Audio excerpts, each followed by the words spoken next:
Praise the lord. దేవుని నామమునకు మహిమ కలుగునుగాక. సర్వాధికారి అయిన యేసయ్య నామం పేరిట మీ అందరికీ ప్రత్యేకమైన వందనాలు తెలియజేస్తూ ఉన్నాను. ప్రార్థన. ఆది సంభూతుడానికి స్తోత్రాలయ్యా, ఆశ్చర్యకరుడానికి స్తోత్రాలు. ఈ ఉదయకాల సమయం ముందు నీ వాక్యము విని నీ మాటలను జ్ఞాపకం చేసుకునే కృపను మాకు దయచేయము. యేసయ్య నామమును అడుగుచున్నాము తండ్రి, ఆమేన్. దేవుని వాక్యములకు వెళ్దాం. 45వ కీర్తన 11వ వచనాన్ని మనం చదువుకుందాం. ఈ రాజు నీ ప్రభు, అతడి నీ సౌందర్యమును కోరినవాడు, అతనికి నమస్కరించుము. ఈ రాజు నీ ప్రభు, నీ సౌందర్యమును కోరినవాడు. ఏ విధమైన సౌందర్యాన్ని కోరుతూ ఉన్నాడు? మనం ఈ వచనము ద్వారా మనం ఆలోచిందాం. ప్రతి క్రైస్తవుడు, ప్రతి మనిషి కూడా రెండు రకాలైనటువంటి సౌందర్యాలను కోరుతూ ఉన్నాడు.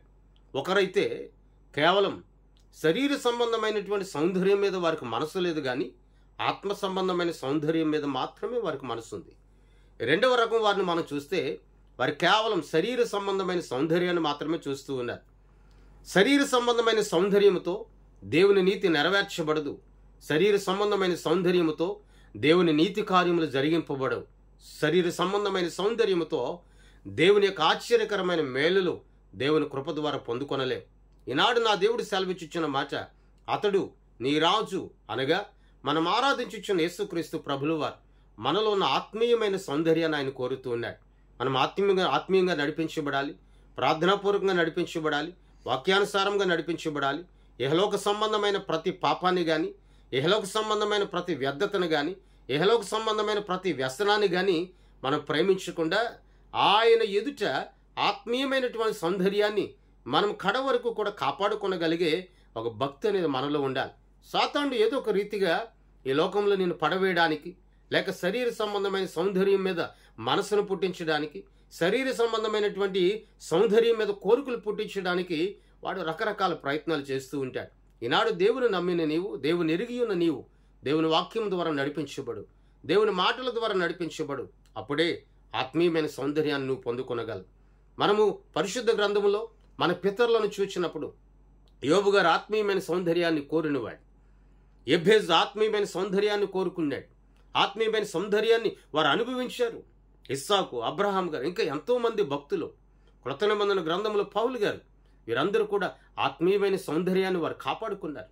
అక్కడ మరొక మాట అన్నాడు, అతనికి నమస్కరించుము. నమస్కరించడం అంటే బైబిల్ భాషలో మనము దాన్ని అనువాదిస్తే ఆరాధించుట, లేక పూజించుట, సేవించుట.